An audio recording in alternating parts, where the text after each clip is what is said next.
Hey, what up, Dodgers Nation? D-Mac here. You can follow me on Twitter and Instagram at DMac_LA. Chris Taylor fractured his foot. We got the latest on that, when he could return. And also, if the Dodgers were to make a trade for another outfielder, who are some trade targets they could pursue? We're going to dive into that in just a second. But quick reminder, for all the latest Dodgers news, rumors, high videos, interviews, breakdowns, and more all season long, be sure to hit that subscribe button, hit that notification bell, and if you want to see us post even more Dodgers content, smash that like button. And as always, I want your takes down below in the comments section. Today's Dodgers Nation question of the day: do you think that Chris Taylor will turn his season around when he returns from injury, or do you think they should consider making a trade? And if so, who should they target? Which of the names that we mentioned today would you go after if you were Andrew Friedman, Brandon Gomes, and the Dodgers? Let me know down below. And for all the latest Dodgers news, head over to DodgersNation.com. Chris Taylor's been one of the most dependable and durable Dodgers since he put on the blue. But yesterday, we found out that he has a small fracture in his left foot after fouling a ball off his foot in the Dodgers win over the Padres on Saturday. Well, he left the game, and then on Sunday, he did try to play, but then he left that game after they found some swelling in his left ankle. And yesterday, we learned the bad news that he does indeed have a small fracture in his left foot. That is what the scans showed. And after initially thinking it wasn't going to be a big deal, Chris Taylor is headed for the injured list. So he is going to have an IL stint. But the big question now is, do they explore some external options for a trade? Do they look to trade for an outfielder? And we're going to get into some of those names if they choose to go that route in just a second. But first, after yesterday's win, Dave Roberts, he spoke to reporters and he provided an update on CT3 and a timetable for a possible return. Very disappointing, obviously, to lose a player like CT, but hopefully it's not too long-term. I think, once we get this swelling out, I think it's going to be one of those per his tolerance. So, hopefully it's not more than a couple weeks. And you really feel for Chris Taylor. He gets that news on his bobblehead night, the night where we celebrated the wild card walk-off against the Cardinals, where we discovered Taylor. Really unfortunate. And so far this season, it has been an up and down year for CT3. Hasn't had the same amount of success that he had last year when he made his first All-Star team. If you look at his numbers so far this season, he's slashing .238, .319, .409 with a .316 WOBA, a .105 weighted runs created plus, and also you look at that strikeout rate. He's dealt with strikeout issues his entire career, but so far this season, he has a career worst 35.4 strikeout rate. That is the worst strikeout rate in all of Major League Baseball. 101 strikeouts. And look, if you know Chris Taylor, if you've been following his career, that just comes with the territory. He's a very streaky hitter at the plate. When he gets going, he's red hot. He looks like a perennial all-star. When he struggles, it's like he completely forgets how to baseball. That's just the nature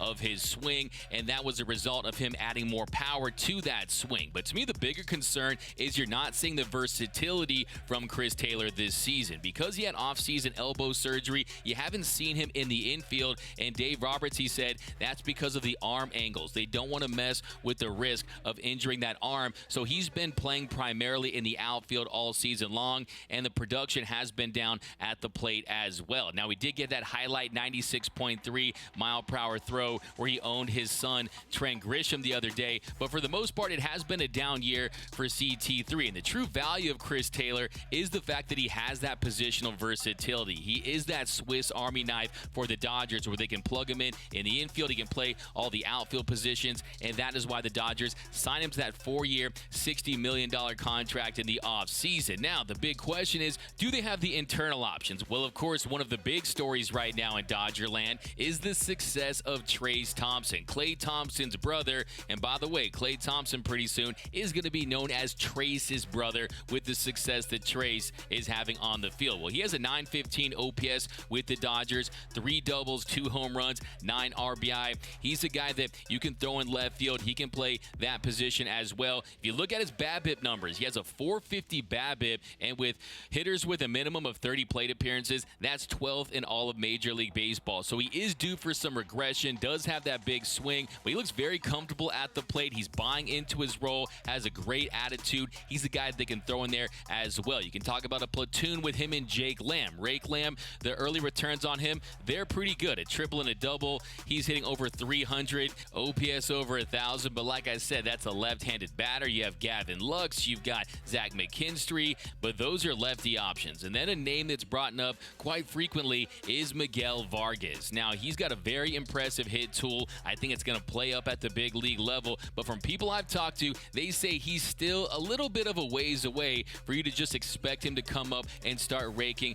right off the bat. He's a guy that might need a little more seasoning down at the minor league level. So this could be an opportunity for the Dodgers to add a right-handed bat that can play in the outfield, and then it protects you if Chris Taylor doesn't return to form. If he has that nagging foot injury or that elbow injury, if that impacts him at any point in the second half of the season, I think Chris Taylor is going to return to form. We know that he is a streaky hitter. We know he's Clutch Taylor, and I think he's still going to be a big part of this Dodgers run. But hey, you can always get better, and there are some names out there that the Dodgers could get. Now, the first name we're going to get into, and I know a lot of fans out there don't like this guy, one of the more polarizing players in all of Major League Baseball. Of course, I'm talking about Cincinnati Reds outfielder Tommy Pham. He had his 15 minutes of Pham earlier this season when he slapped former Dodger Jock Peterson in the face, but he is a guy that could help the Dodgers. So far this season, an .845 OPS against lefties, 11 home runs on the season, and 7 of those 11 home runs have came off of righties. So he's a guy that can do damage to both right-handed and left-handed pitchers. Really better defense than Chris Taylor so far this season. If you look at CT3's defensive metrics, they haven't been good so far this season for Chris Taylor. A negative 0.4 defensive WAR, a negative 3 defensive runs saved. And if you look at Tommy Pham, a 103 OPS plus, and he could also be a guy that could come as a rental piece. So we know the Dodgers like those rentals. So Tommy Pham is a very interesting name. You wonder if he would have a negative impact on clubhouse chemistry. Would there be a family feud if he entered that Dodgers dugout? That's a possibility, but he could produce, and he could be an asset for LA in the postseason. And then, of course, there's Ian Happ. This is a name that we talked about a few weeks ago on the Dodgers Nation post-game show, and if you look at his numbers, a 2 defensive runs saved. He's positive in the D-WAR department, an .842 OPS, a 135 OPS plus, and really, he's having the best year of his career with the Chicago Cubs, who happen to be in town starting tomorrow. So it might be a nice time for the Dodgers to pull off a monster blockbuster deal with Ian Happ and some of those names I mentioned a few weeks ago in Michael Givens and David Robertson, guys that can help bolster this Dodgers bullpen. So when you look at Ian Happ, he's a guy that has 1 year of team control left, so they'd have him for the following season. He's a switch hitter. He's just raking against lefties this season, a 991 OPS against southpaws. I think Ian Happ is a name that where you look at and say, hey, if we can get him, you package him with those 2 bullpen pieces, you go crazy with a monster blockbuster deal like we talked about a few weeks ago. I think that's a very interesting possibility. It would require a little more prospect capital than the Dodgers would be wanting to give up, but you're talking about a move that provides value to different groups of the team, the bullpen and the offense. Sort of similar to what we saw last season when Andrew Friedman, he went big on a Trey Turner and Max Scherzer trade that helped the rotation and the Dodgers offense as well. So if there's value there, I think the Dodgers, they'd be willing to consider it. Will it be happening for Happ? I think that it's pretty unlikely right now, but I do think that he's a name the Dodgers should consider trading for. When you look at that success against lefties, the career year, a plus defender, he's a name I would strongly consider a switch hitter. That's another benefit of Happ. And then, of course, a lot of you have been hitting me up about Yasiel Puig. Get Puig on a plane and get him to LA. He'd provide that fire. We would have major Puig baseball once again. Well, look, so far he has a 722 OPS with 8 home runs in the KBO. There's not really a lot there that would suggest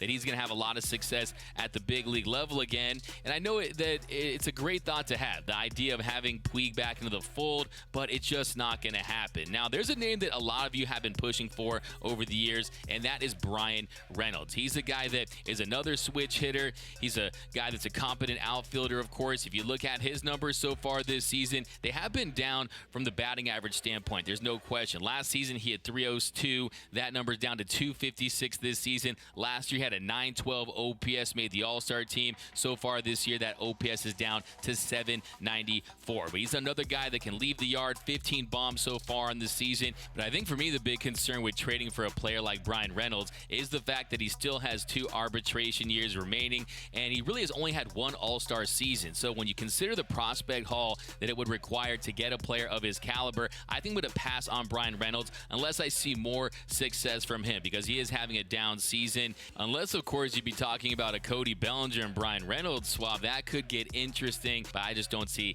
that happening. And one of the bigger outfield names that'll be available at the deadline is Royals outfielder Andrew Benintendi. He'll be a free agent after this season, so it will be a rental. Will you see Benintendi go from Royal Blue to Dodger Blue so far this season, slashing .313, .381, .398 with a 125 WRC plus? He is a left-handed bat, so he's a guy that, if you're looking for that right-handed bat as a possible replacement for Chris Taylor, if he has to miss extended time or he doesn't find it this season, that's something to consider. But if you look at his numbers, an 834 OPS versus righties, a 655 OPS versus lefties. Also, I like the fact that he's a bat-to-ball guy, a guy that can hit for contact. And let's say that Max Muncy doesn't turn it all the way around, or Cody Bellinger continues to really just have a subpar season, or something happens with Gavin Lux, gives you another contact guy that plays Gold Glove caliber defense in the outfield. So Benintendi's a guy that kind of fits the mold of a rental player for the Dodgers. Then, of course, Ramon Laureano. You heard me mention that name in the past. So far this season, a 117 WRC plus, a 935 OPS versus lefties. Doesn't hit as many home runs, just 5 home runs on the year.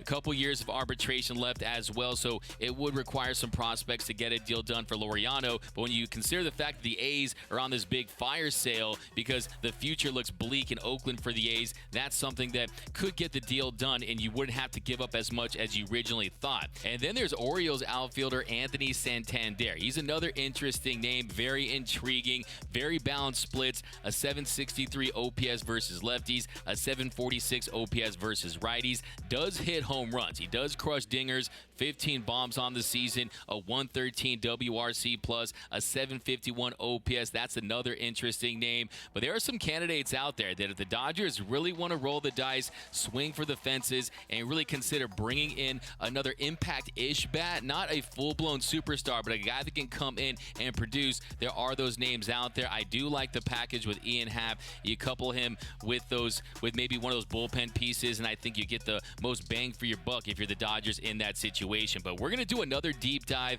on some potential trades for right-handed bats, for left-handed bats that can impact this team too. I think the development of Max Muncy and Justin Turner figuring things out is massive for this Dodgers offense, and that could influence any moves the Dodgers will make before the August 2nd trade deadline. But we're going to dive into that in another episode. But let me know down below in the comments section, of these names, who would you most want to see the Dodgers trade for? And are there any names out there that I didn't mention that you want to see LA pursue? Do you think that CT3 will turn around this season? Let me know down below. My name is D-Mac. You can follow me on Twitter and Instagram at DMac_LA. For our latest Dodgers news, rumors, hype videos, breakdowns, and more all season long, hit that subscribe button, hit that notification bell, and if you really want to support the channel, smash that like button, and feel free to watch an ad, guys. You watch those ads, that means more Modelo's and carne asada fries, and I'm going to use that money to pay for Trey Turner's contract. But let me know down below, and as always, think blue, bleed blue, and I'm out.